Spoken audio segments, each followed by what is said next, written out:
projíždím YouTube a najednou vidím 2 komentáře. Na každý komentář se podívám, dám video, stopnu, pojedu sem a tady nic není, dám nejnovější a najednou. Ahoj Matouši, řekněš mi tvůj Discord, abyste mohli udělat podcast rozhovor.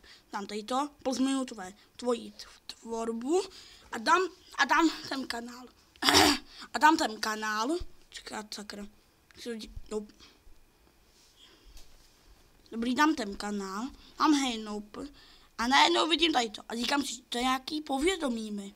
Sjedu a najednou, koho tady máte Kupta. To znám dobře, podcast.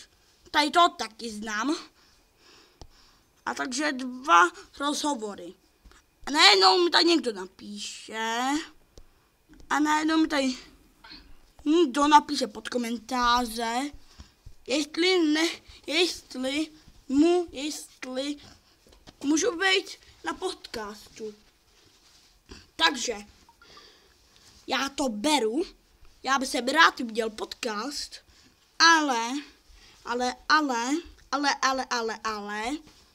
nemám Discord. Tak co teď máme dělat? Dávám klobouk dolů a zahazuju ho. Co mám teď dělat? Chci rozhovor, ale nemůžu mít prostě, ale nemám podcast, takže budete mít rozhovor. Tak co máme dělat? Prosím tě, ty Hejnoup, tak prosím tě, napiš mi do komentářů tvůj plán a já to odepíšu. Zatím čus!